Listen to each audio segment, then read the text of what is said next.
everyone, welcome to my channel. So we have taken chapter number 2 of class 9th, Is Matter Around Us Pure? और हम लोगों ने इससे पहले की वीडियो में इस चैप्टर से रिलेटेड जितनी भी चीज़ें थी वो पढ़ ली हैं, ठीक है।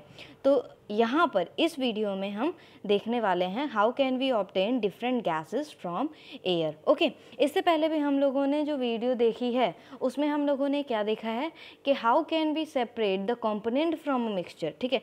या हम कंपोनेंट कैसे हम निकाल सकते हैं किसी भी मिक्सचर से, हाँ, कैसे हम उन्हें सेपरेट कर पाएंगे, ठीक है। इसे उसी के आप कह सकते हैं उसी में है आपका ये आ जाएगा कि how can we obtain different gases from air. कैसे हम ये जो एयर जो मिक्सचर है गैसेस का, इतने सारे गैसेस का मिक्सचर है, तो उसमें से हम कैसे डिफरेंट गैसेस को ऑब्टेन कर सकते हैं, उसी के बारे में यहाँ पर बताया गया है, ठीक है। तो जैसे कि बताया है कि एयर जो है एक होमोजीनियस मिक्सचर होता है, जैसे कि इससे पहले भी हम लोगों ने अभी पढ़ा है जब हम लोग पढ़ रहे थे सस्पेंशन, कोलॉइडल और सॉल्यूशन। तो हम लोगों ने सॉल्यूशन में ही पढ़ा कि एयर जो है वो क्या है, होमोजीनियस मिक्सचर है, जिसे हम which can be separated into the components by fractional distillation, जिसे हम लोग फ्रैक्शनल डिस्टिलेशन के प्रोसेस से इनके कंपोनेंट्स को अलग कर सकते हैं। तो यहाँ पर एक फ्लो डायग्राम बनाया गया है। तो बेसिकली सारा जो कमाल है इसमें वो बॉइलिंग पॉइंट का है। जिसका जितना कम बॉइलिंग पॉइंट रहेगा वो उतना जल्दी आपका आप कह सकते हैं कि सेटल डाउन या अपने अपने कॉलम में वो रिलीज़ होता जाएगा, या हम वहाँ पर उसके हिसाब से वहाँ पर वो जो गैस है उसे ऑब्टेन कर सकते हैं। तो फर्स्ट ऑफ ऑल जो एयर रहेगी we have to compress that air, ठीक है। एक एयर को कंप्रेस करना पड़ेगा, फिर उसके बाद उसका जो प्रेशर है वो बढ़ जाएगा, क्योंकि whenever we will compress then आप जब भी एयर प्रेशर लगाओगे तो वो हीट हो जाता है, और आप कह सकते हैं कि थोड़ी देर बाद आपको उसका टेम्परेचर डिक्रीज़ करना पड़ेगा, ठीक। फिर वो कूल डाउन भी होगा। इससे क्या होगा कि जब भी हम प्रेशर लगाएंगे एयर पे वो तो लिक्विड फॉर्म में हो जाता है ना, लिक्विड फॉर्म में चेंज हो जाता है, क्योंकि हम लोगों ने ये चीज़ें पहले चैप्टर में भी देखी हैं, ठीक है। जब हम लोगों ने देखा था CNG, LPG, ठीक है, वो सारी लिक्विड आप कह सकते हो लिक्विफाइड गैसेस है ना, लिक्विड गैसेस हैं, ठीक है। तो यहाँ पर क्या है कि जब वो लिक्विड एयर में आ जाएगा, फिर अब फ्रैक्शनल डिस्टिलेशन के थ्रू है, सब जगह सबका एक कॉलम बना हुआ है सारे गैसेस का।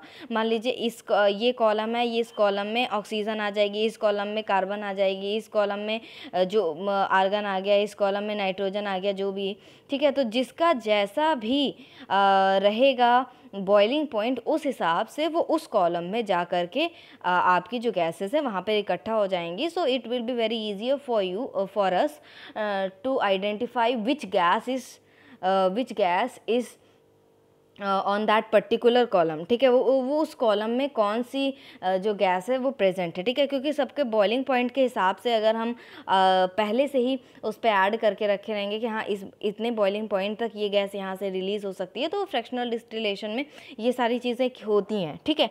कि मान लीजिए ये एक कॉलम है, यहाँ पर जो भी गैस आनी है, जो भी XYZ जो भी गैस है, ठीक है। फिर मान लीजिए वो यहाँ पर आकर के इकट्ठा होनी शुरू हो जाएगी, तो हमें पता लग जाएगा कि हाँ ये गैस का बॉइलिंग पॉइंट आ चुका है और ये रिलीज़ हो चुकी है। यहाँ पर कोई और गैस, जैसे जैसे उनका बॉइलिंग पॉइंट आता जाएगा उस हिसाब से वो लोग सेपरेट होती चली जाएंगी, ठीक है। अब इसके बाद एक यहाँ पर भी डायग्राम बताया गया है। इस डायग्राम में ऑक्सीजन, हम कैसे ऑक्सीजन गैस एयर में से हम कैसे निकालें या उसको कैसे सेपरेट करें अदर गैसेस में से, उसके बारे में यहाँ पर बताया गया है। तो बेसिकली अगर इसको एग्जामिनेशन पॉइंट ऑफ व्यू से देखें तो ये बहुत ज़्यादा इम्पॉर्टेंट नहीं है 9th के लेवल में, बट हाँ आपके कोर्स में है तो आपको पढ़ना है। और बहुत ज़्यादा इनमें से इस वाले आपके डायग्राम में से बहुत ज़्यादा क्वेश्चंस अभी नहीं बनते हैं, बहुत ज़्यादा नहीं बनते, बहुत रेयरली बन जाता है। तो इसमें क्या किया गया है कि यहाँ से एयर आ रही है, ठीक है। वही चीज़ जो अभी हम लोगों ने ऊपर देखी वही यहाँ पर बताया गया है कि क्या होगा कि एयर यहाँ से आई, ठीक है। एयर आई, यहाँ पे जो एयर है उसको प्रेशराइज़ किया गया, ठीक है। एयर अंडर प्रेशर, फिर इसके बाद से वो जो गैस जो एयर रहेगी, ठीक है, वो क्योंकि उस पर प्रेशर लगाया गया है तो वो गर्म होगी, ठीक है। दैट हॉट एयर, ठीक है, वो इस टैंकर में जाएगी, इस फ्रीजिंग कोल्ड में आप इस टैंकर में वाटर आउट टैंकर में जाएगी। यहाँ पर आप देख रहे होंगे कि यहाँ पर ये एकदम आप स्प्रिंग टाइप का बना हुआ है। ये क्या है, यहाँ पर ठंडी ठंडी ये गैसेस, सॉरी ठंडा वाटर, कूल वाटर, ठीक है, फ्रीजिंग कोल्ड वाटर है, ये यहाँ से जा रहा है और यहाँ से वो कोल्ड वाटर निकल रहा है, ताकि ये जो गैसेस हैं, ये देखिए येलो कलर की आपको गैस दिख रही होगी, ये इसके अगल बगल रहेगी ताकि वो ठंडी हो जाए, क्योंकि यहाँ से हॉट वाटर जा रहा है ऊपर की तरफ, वो हॉट वाटर फिर निकल जाएगा, क्योंकि अगर इतनी गैसेस गर्म होती हैं फिर उसके बाद वो गैसेस की वजह से ये आप कह सकते हैं ना कि ये एकदम गर्म नहीं हो जाए। तो यहाँ पर आपका ये एयर कोल्ड वाटर है, ठीक है, जिसकी वजह से आपका जो एयर रहेगी वो ठंडी हो जाएंगी। ठीक, ये ठंडी अब एयर क्या हो गई, ये कोल्ड कंप्रेस्ड एयर हो गई। क्या हो गई, कोल्ड कंप्रेस्ड एयर। अब ये इधर की तरफ जाएगी। यहाँ पर सेपरेटर है, क्योंकि इसमें जो अब गैसेस प्रेजेंट होंगी, तो अगर इसमें कार्बन गैसेस प्रेजेंट होगी, कार्बन डाइऑक्साइड, तो कार्बन डाइऑक्साइड कभी भी अगर वो सॉलिड फॉर्म में जाएगा तो वो ड्राई आइस बना लेता है। ठीक है, CO2 अगर जब सॉलिड फॉर्म में होता है, CO2 अगर सॉलिड फॉर्म में होता है तो उसे हम लोग ड्राई आइस बोलते हैं ना, ड्राई आइस। ठीक है, तो ये यहाँ पर रिलीज़ हो गया, निकल गया आपका पहले ही। ठीक है, ड्राई आइस निकल गया, मतलब हमें कार्बन डाइऑक्साइड का as in the form of dry ice हमें मिल गया, निकल गया। अब यहाँ पे जो जितनी बाकी बची हुई गैसेस रहेंगी वो इस एक्सपेंशन जेट से निकलेंगी। ठीक है, अब यहाँ पर इस एक्सपेंशन जेट से जब निकलेंगी तो जिसका जो भी आप कह सकते हैं डेंसिटी के हिसाब से, या जिनका जितना भी बॉइलिंग पॉइंट, या आप कह सकते हैं कि जिनकी जितनी भी डेंसिटी होगी वो उस हिसाब से उतने लेयर पे जा कर के इकट्ठा हो जाएंगी, और उसके बाद हमारा ऑक्सीजन इधर की तरफ आ जाएगी। तो हमें आसानी से जो हमारे एयर हैं वो मिल जाएंगे। हमें बेसिकली चाहिए था कि ऑक्सीजन हमें चाहिए था, तो हमें अदर गैसेस भी मिल गई। नाइट्रोजन भी अलग आपकी आउट हो गई, निकल गई यहाँ से, आर्गन भी यहाँ से निकल गई, हमें लिक्विड गैस मिल गई। ठीक है, क्योंकि यहाँ पर लिक्विड था, लिक्विड एयर था ना यहाँ पर, फिर उसके बाद हमें लिक्विड ऑक्सीजन यहाँ पे मिल जाएगा। ठीक है, अब यहाँ पर हमारा नेक्स्ट क्या है, एक्सपेरिमेंट क्या बताया गया है यहाँ पर कि हम कैसे how can we obtain a pure copper sulphate from an impure sample. कोई इम्प्योर सा सैंपल है, इम्प्योर कॉपर सल्फेट है, हम कैसे उनमें से प्योर कॉपर सल्फेट निकाल सकते हैं। तो कुछ भी नहीं है यहाँ पे, बहुत सिंपल सी चीज़ है कि क्या लिया गया है कि 5 ग्राम के अप्रॉक्सीमेटली एक कॉपर सल्फेट लिया गया है। ठीक है, एक कॉपर सल्फेट ले लिया गया है, और वो कॉपर सल्फेट में कुछ इम्प्योरिटीज़ भी मिली हुई हैं। ठीक है, वो प्योर नहीं है, ठीक है, उसमें कुछ इम्प्योरिटीज़ मिली हुई हैं, और उसको हमने ले लिया। अब उसको हम लोग वाटर में डिज़ोल्व करेंगे। ठीक है, इसी जो हमने कॉपर सल्फेट लिया है इसको हम लोग वाटर में अब डिज़ोल्व करेंगे। ठीक है, अब ये डिज़ोल्व हो गया। अब इसको क्या करेंगे, फ़िल्टर पेपर से ये वाटर को अब फ़िल्टर आउट कर लेंगे। ठीक है, तो इनमें क्या होगा कि जो कुछ इम्प्योरिटीज़ रहेंगी, क्योंकि हम लोगों ने क्या किया है कि वो जो फ़िल्टर पेपर से जब हम उसको फ़िल्टर आउट करेंगे तो जो कुछ इम्प्योरिटीज़ रहेंगी वो ऊपर फ़िल्टर पेपर पे रह जाएंगी। ठीक है, तो हमें कॉपर सल्फेट मिल गया पूरी तरीके से। अब क्या करना है, उसको हमको कॉपर सल्फेट का वो जो सॉल्यूशन है हमारे पास, ठीक है, उसको हमें थोड़ी इवापरेट होने के लिए रख देना है। इवापरेट आप समझ रहे हैं ना, इवापरेट होने के लिए रखना है, हीटिंग के लिए नहीं बोला गया है, इवापरेट होने के लिए रखना है। ठीक है, अब वो जब धीरे धीरे करके इवापरेट होगा, अब उसके बाद में उस इवापरेट वो हो रहा है। ठीक है, इसके बाद उस सॉल्यूशन को हमें कवर अप करके रखना है फ़िल्टर पेपर के थ्रू, और कम से कम आप कह सकते हैं कि उसको एक ऐसे रूम में रखना है जहाँ पर उसे कोई टच ना करे या डिस्टर्ब ना करे। तो एक खाली रूम में उसे ऐसे रख देना है उस सॉल्यूशन को, और इवापरेट होने देना है। ठीक है, अब इसके बाद जब कम से कम आप कह सकते हैं कि धीरे धीरे जब वो इवापरेशन हो जाएगा, और हमने उसके बाद ऐसा भी किया है कि वो जो सॉल्यूशन था उसको फ़िल्टर पेपर से हमने कवर अप किया हुआ है, तो धीरे धीरे क्या होगा, क्योंकि 1 दिन 2 दिन का समय लगेगा, तो बेसिकली होगा क्या कि वो जो क्रिस्टल होंगे, ठीक है, वो जो सॉल्यूशन था उसको हमको कम से कम 1 दिन, या आप कह सकते हैं 1 डेढ़ या 2 दिन भी लग सकता है, आप उसे छोड़ दीजिए, तो ऐसे उसमें से क्रिस्टल बनने लगेंगे बहुत छोटे छोटे, जैसे नमक के दाने होते हैं, इसी तरीके से उसमें क्रिस्टल्स हो जाएंगे। ठीक है, तो हमें वो जो प्रॉपर फॉर्म है, ठीक है, वो जो प्रॉपर फॉर्म है क्रिस्टल का, हाँ, वो हमें कॉपर सल्फेट का प्योर फॉर्म में मिल गया।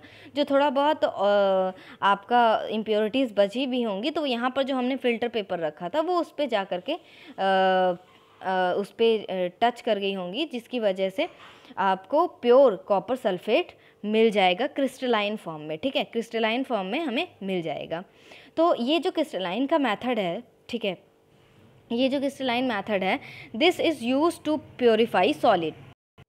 जैसे हमने सॉल्ट लिया है, ठीक है, जो हम लोग सी से, जो समुद्र से हम लोग एक्सट्रैक्ट करते हैं सॉल्ट वगैरह, तो वो भी, उसमें भी काफ़ी सारी इम्प्योरिटीज़ होती हैं, तो उसको भी इसी प्रोसेस से करते हैं, क्योंकि हमें वो पूरा क्रिस्टलाइन फॉर्म में चाहिए। ठीक है, तो उसमें से जो सारी इम्प्योरिटीज़ होती हैं इवेपोरेशन के थ्रू वो निकल जाती हैं। ठीक है, फिर उसके बाद हमें जो प्रॉपर थिंग हमें जो चाहिए वो हमें क्रिस्टल फॉर्म में मिल जाता है। तो ये क्रिस्टलाइजेशन क्या है basically?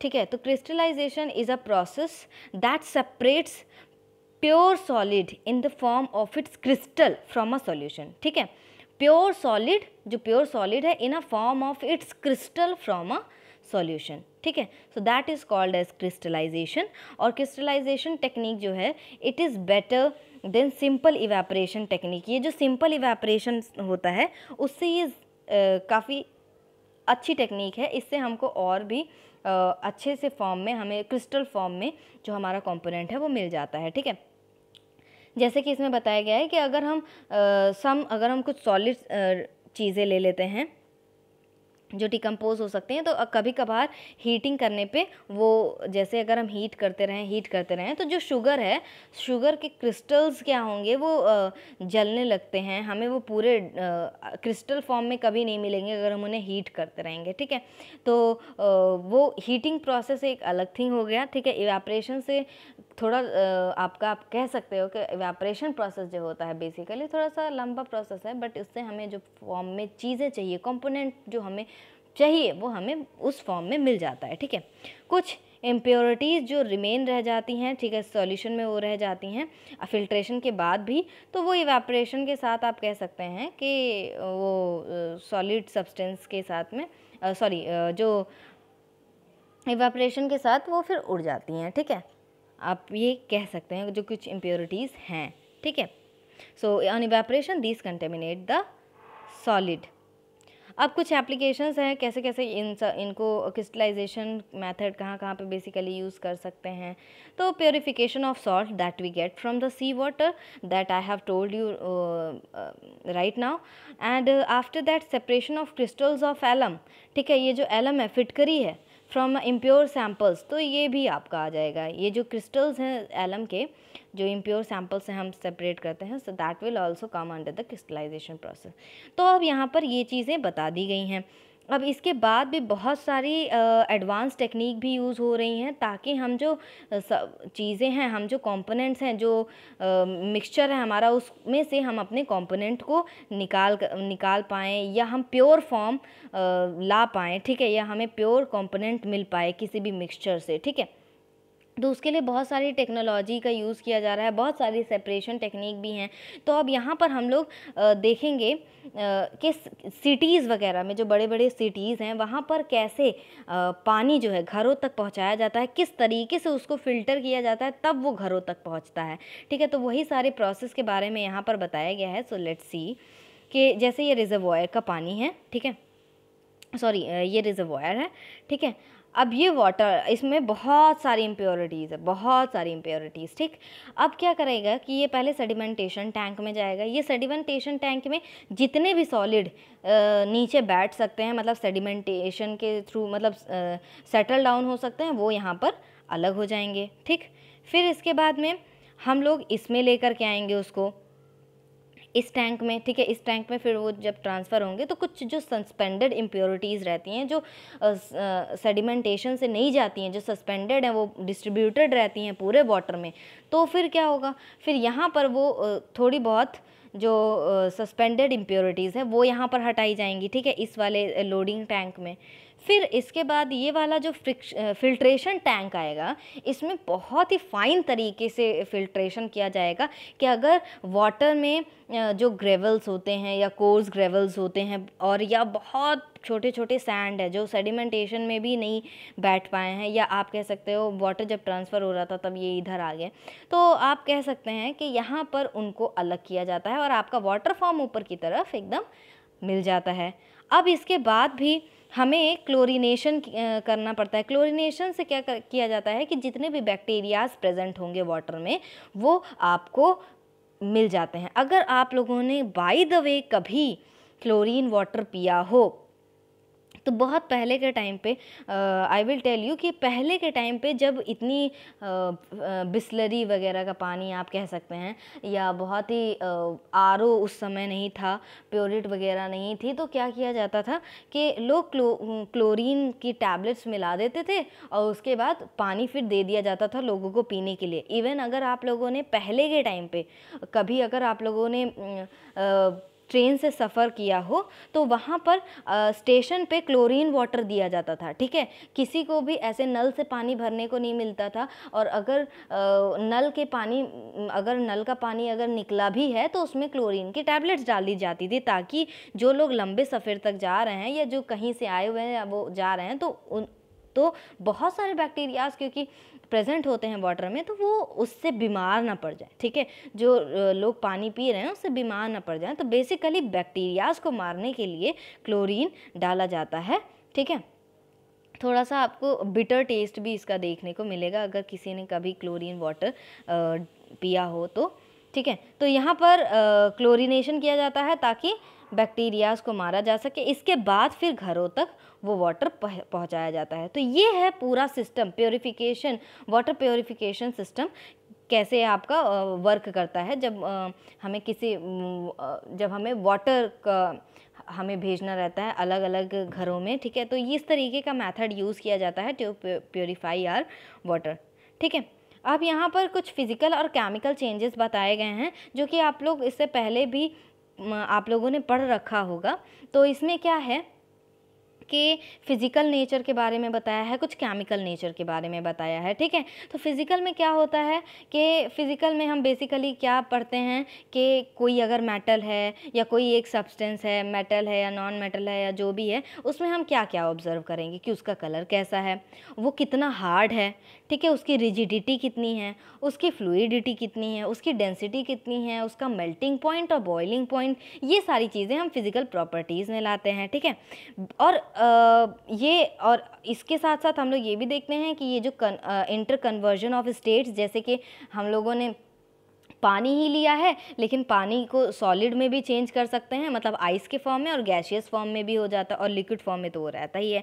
So this will also a part of physical change, ठीक है, because these changes occurs without a change in composition and no change in the chemical nature of the substance. कोई केमिकल चेंज तो नहीं हो रहा है ना, बस फिजिकल चेंज ही हो रहा है, ठीक।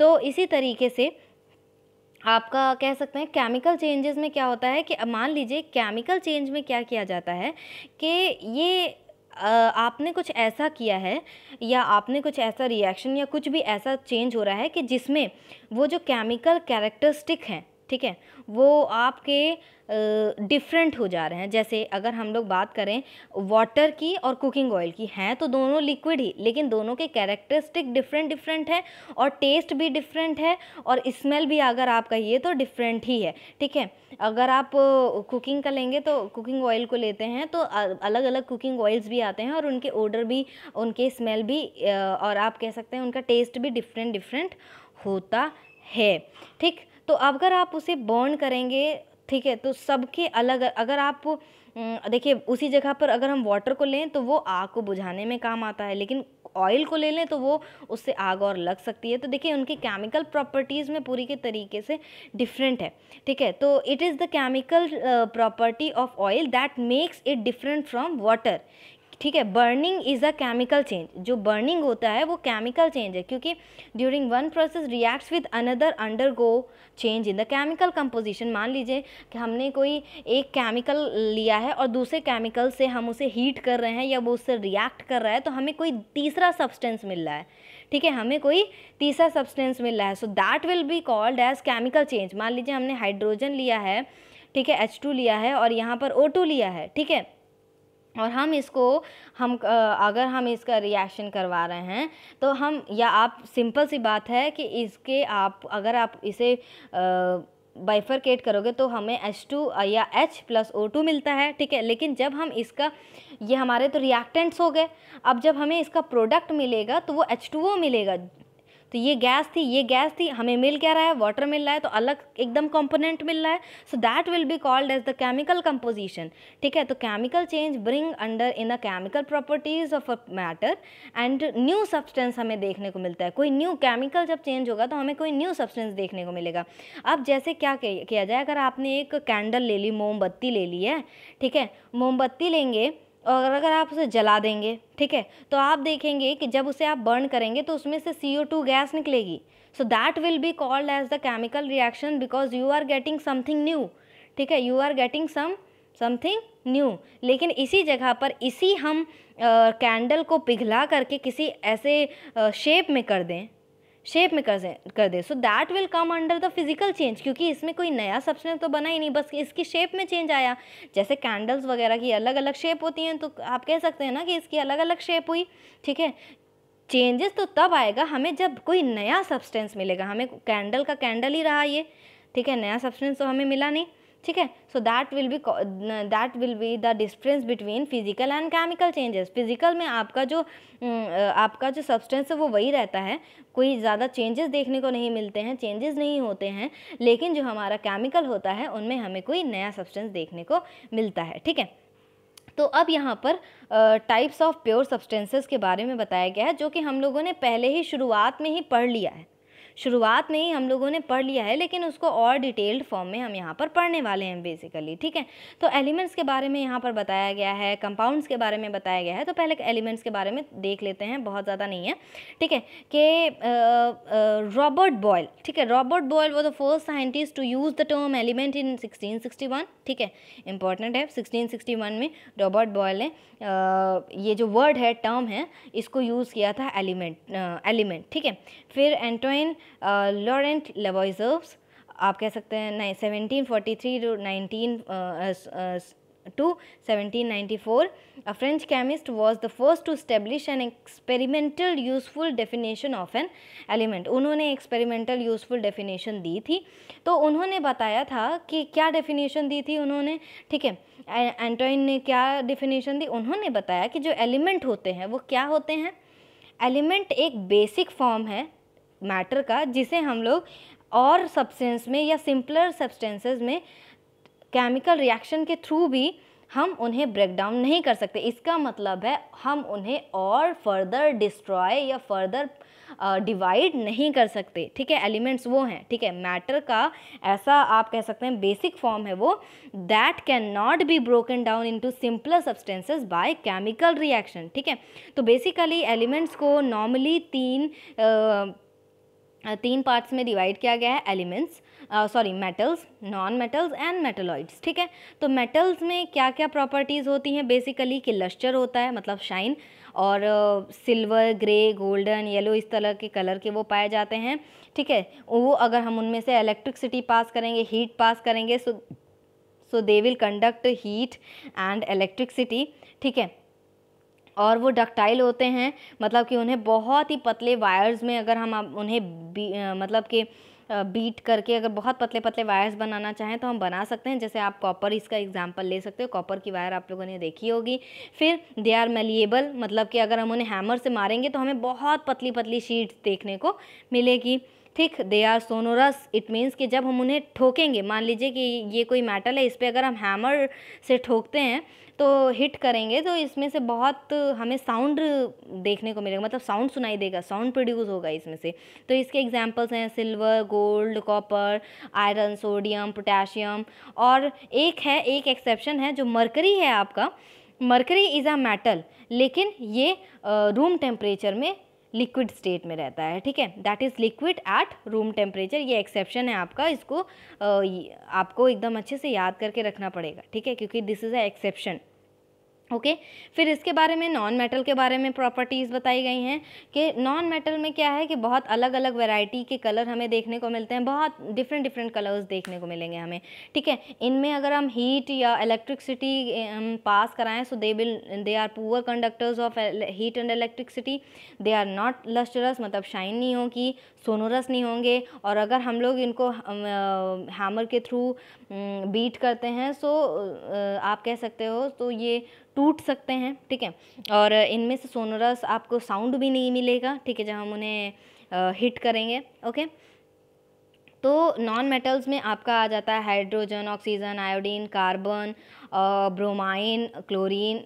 लेकिन इसमें भी एक एक्सेप्शन है कि आपका जो ब्रोमाइन होता है वो आपका एक्सेप्शन में आता है कि ब्रोमाइन जो है it is liquid at room temperature, ठीक है, it is liquid at room temperature. इसके बाद आपको यहाँ पर बताया गया है कुछ मेटलॉइड्स के बारे में। मेटलॉइड्स क्या होते हैं कि कुछ ऐसे एलिमेंट्स जिनमें मेटल्स और नॉन मेटल दोनों की प्रॉपर्टी हो, मतलब कि कुछ प्रॉपर्टीज़ मेटल से मिल रही हो, कुछ प्रॉपर्टीज़ नॉन मेटल से मिल रही हो, so that will be called as metalloids. जैसे आपका बोरॉन हो गया, सिलिकॉन हो गया, जर्मेनियम हो गया, और इस ऐसे करके बहुत सारे एग्जांपल्स हैं। When you will see the periodic table then you will be able to understand the difference between main difference, ठीक है। उसके बाद यहाँ पर कुछ एक्स्ट्रा चीज़ें बताई गई हैं जो आपके लिए हैं और उसे आप लोगों को जानना चाहिए। जैसे the number of elements known at present are more than 192 elements are naturally occurred and rest are man made. बाकी आप समझ गए, ठीक है, कि इतने तो आपके नेचुरली हैं, लेकिन बाकी जो हैं वो मैन मेड है, इंसानों द्वारा बनाए गए हैं, ठीक। और है majority of elements are solid, very important, काफ़ी जो हैं वो सॉलिड हैं। 11 elements are in a gaseous state at room temperature, ठीक है, 11 जो आपके रहेंगे वो रूम टेम्परेचर पे गैशियस फॉर्म में रहेंगे। 2 elements are liquid at room temperature, mercury and bromine, ठीक। इसके बाद elements just like gallium, caesium becomes liquid at a temperature slightly above room temperature 303 kelvin. अगर रूम टेम्परेचर टेम्परेचर थोड़ा बढ़ जाएगा अगर रूम का, आप कह सकते हो 303 केल्विन तक, तो ये जो जर्मेनियम या सीजियम हैं से they will become in a liquid form, ठीक है। So this was all about the elements. अब हम लोग देख लेते हैं compounds. Now coming towards our next topic that is compound. तो कंपाउंड क्या है, तो यहाँ पर कंपाउंड क्या है, जब दो या दो से ज़्यादा एलिमेंट, ठीक है, when a substance composed of 2 और मोर एलिमेंट्स, दो या दो से ज़्यादा एलिमेंट्स से कोई सब्सटेंस बना हो and chemically combined with one another in a fixed position, और केमिकली वो कंबाइन कर सके with one another in a fixed position, then आप कह सकते हो it is called as the compound, ठीक है। तो कंपाउंड क्या है, compound is a substance composed of 2 और more elements chemically combined with one another in a fixed proportion. अब यहाँ पे एक एक्टिविटी बताई गई है, बहुत ध्यान से देखिएगा कि what do we get when 2 और मोर एलिमेंट्स आर कंबाइंड, ठीक है, 2 और more elements are combined then what will happen. तो अभी आप इसमें थोड़ा सा फिजिकल रिएक्शन भी देखोगे और केमिकल रिएक्शन भी देखोगे। जब केमिकल रिएक्शन होता है तब क्या हमें मिलता है, फिजिकल में होता है तब क्या मिलता है, अभी हम लोग यहाँ पर ये देखने वाले हैं।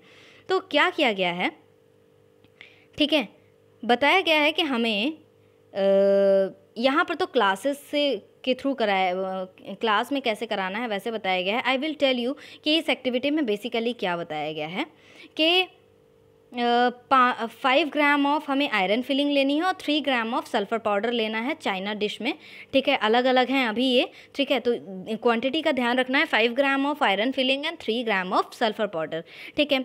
अब हमें 2 ग्रुप, आप कह सकते हो 2 ग्रुप क्या 2 बीकर आप ले लो या अलग अलग कर लो, ठीक है। अगर हम ग्रुपिज़म नहीं कर रहे हैं, आप 2 बीकर ले लो, ठीक है। एक में क्या करना है, हमें आयरन फिलिंग और सल्फ़र पाउडर केवल मिक्स करना है, केवल ऐसे ही मिक्स कर देना है, मतलब आयरन फिलिंग है ये, ठीक है, और ये आपका सल्फ़र है, ठीक है, सल्फ़र पाउडर है, इन दोनों को आपस में मिक्स कर दिया ऐसे ही, ठीक। अब इसके बाद जो सेकंड ग्रुप है उसमें हमें क्या करना है कि ये जो है, ठीक है। ये जो आयरन फिलिंग है एंड सल्फ़र पाउडर है, इसे मिक्स करना है और इसको मिक्स करने के बाद हमें हीट प्रोवाइड करनी है और तब तक मतलब उसे हीट करते रहना है जब तक जो हमारा जो मिक्सचर है वो पूरी तरीके से लाल नहीं हो जाता, एकदम गर्म लाल नहीं हो जाता, तब तक उसे हीट प्रोवाइड करते रहना है हमें। उसके बाद जब वो एकदम लाल हो जाए तो उसे हमें जो फ्लेम है उसको बंद कर देना है और मिक्सचर को ठंडा होने के लिए रख देना है। अब आगे क्या करना है, अब ये जो दोनों हमने अलग अलग चीज़ रखी है, एक में हमने सल्फ़र और आयरन की फिलिंग रखी थी और एक में हमने सल्फ़र आयरन फिलिंग का मिक्सचर तो किया था और साथ में हीट भी किया था। अब क्या करना है, इसमें हमें अब चेक करना है कि अगर हम मैग्नेट उन दोनों के पास में लेकर के आएँ, दोनों जो हमारे पास मिक्सचर हैं, ठीक है, तो क्या कौन सा उसमें से अट्रैक्ट करेगा, क्या दोनों अट्रैक्ट करेंगे, हमें चेक करना है बेसिकली कि if the material is attract towards the magnet उसके आगे आप कह सकते हो कि लगाना है उस मिक्सचर के आगे में। तो उसके बाद में हमें देखना है कि वो मैग्नेट को अट्रैक्ट कर रहा है कि नहीं कर रहा है या कौन सा वाला कर रहा है, ठीक है, ये ऑब्ज़र्व करना है और दोनों के टेक्सचर में देखना है। ये जो हमने दोनों अलग अलग हमें जो मिक्सचर मिले हैं तो वो दोनों में क्या डिफरेंस है, मतलब उनका टेक्सचर कैसा है, देखने में कैसे हैं, कलर कैसा है, तो वो सारी चीज़ें हमें देखनी है, ठीक है। फिर अब क्या करना है कि हमें अब थोड़ा सा उसमें से मटेरियल निकाल करके दोनों ग्रुप के लिए बात हो रही है, जैसे एक आपका जो आयरन और सल्फ़र मिक्स किया गया था और जो हमने हीट किया था वो दोनों की बात हो रही है। अब उसमें से हम थोड़ा सा मटेरियल जो हमें मिला हुआ है उसमें से थोड़ा सा निकाल करके we will add carbon sulphide, ठीक है। अब इसमें से हमने थोड़ा सा निकाला और यहाँ इसमें कार्बन सल्फाइड ऐड कर दिया और जो बचा था, जो अदर पार्ट बचा है जो हमारे मिक्सचर का, उसमें हमने डाइल्यूट सल्फ्यूरिक एसिड, इसका मतलब है H2SO4, या तो फिर हमने डाइल्यूट HCl मिला दिया, मतलब डाइल्यूट HCl या तो फिर H2SO4 मिला दिया, ठीक है। एक पार्ट में हमने क्या मिलाया, कार्बन डाइसल्फाइड मिलाया और दूसरे पार्ट में हमने क्या मिला दिया, डाइल्यूट H2SO4। फिर उसके बाद हमको अच्छे से जो हमने जिसमें कार्बन डाइसल्फाइड मिलाया है उसको अच्छे से स्टर करना है, मतलब चलाना है और फिल्टर कर लेना है।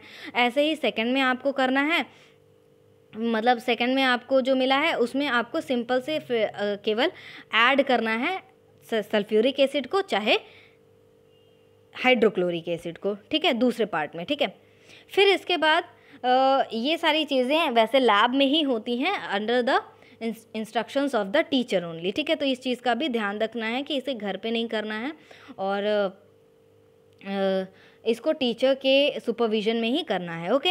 ये सारे स्टेप हो जाने के बाद में अब हम क्या देखेंगे कि ग्रुप 1 में हमें हाइड्रोजन गैस मिलेगी, ठीक है, एक गैस निकलेगी हाइड्रोजन गैस जो कि बहुत ही ज़्यादा कंबस्टिबल होगी और उसमें ओडरलेस होगी और कलरलेस होगी, मतलब कलरलेस एकदम ओडरलेस गैस होगी और वो कंबस्टिबल होगी, ठीक है। और जो दूसरी हमने जिसमें फ्लेम लगाया था आयरन और जो सल्फाइड पाउडर था, ठीक है, उसमें जिसमें लगाया था उसमें क्या करना है, उसमें हमें कौन सी गैस मिलेगी, हाइड्रोजन सल्फाइड गैस मिल जाएगी जो कि रॉटन एग की तरीके स्मेल करती है और इट विल बी कलरलेस, ठीक है, वो भी कलरलेस होगी और रॉटन एग की तरीके वो स्मेल करेगी, ठीक है। तो ये हम लोगों ने डिफरेंस देखा। तो हमने पहले ग्रुप में देखा कि वो उस एक्टिविटी में ज़्यादातर फिजिकल चेंजेस थे, ठीक है। और जो ग्रुप सेकंड था उसमें केमिकल चेंजेस देखने को मिले, मतलब chemical reactions has take place. तो हम लोगों ने बेसिकली क्या जाना कि जो हमें मटेरियल मिला by group 1 is a mixture of 2 substances, ठीक है। तो जो सब्सटेंस गिवन आर आयरन और सल्फर, हमें 2 मिक्सचर मिल गए और जो properties of mixtures are same at that of the constituents. लेकिन जब ग्रुप बी की बात करें तो इट वॉज अ कंपाउंड और जब हमने हीट किया on heating 2 elements strongly we get a compound, हमें कंपाउंड मिला, ठीक। और उसे हम एकदम टोटली डिफरेंट था, जो आयरन और जो सल्फ़र का पाउडर था वो उससे टोटली डिफरेंट था, ठीक है। So it was totally different property compare to combining elements. तो बेसिकली जो कंपोजिशन है of a compound is same throughout and we can also observe that the texture and the color of the compounds are the same throughout, मतलब throughout the compound की बात हो रही है, through out the compound. तो इसके बाद में इसी टेबल को एक्सप्लेन किया गया है जिसको मैंने चैप्टर के स्टार्टिंग में ही आप लोगों को समझा दिया था कि ये जो चैप्टर है वो पूरा इसी के बेस पे है, ठीक है। So here we have completed our second chapter of class 9th। यहाँ पर हमारा ये चैप्टर is matter around us pure ख़त्म होता है, ठीक है। So if you like my video please like, share and subscribe. See you in the next video. Thank you.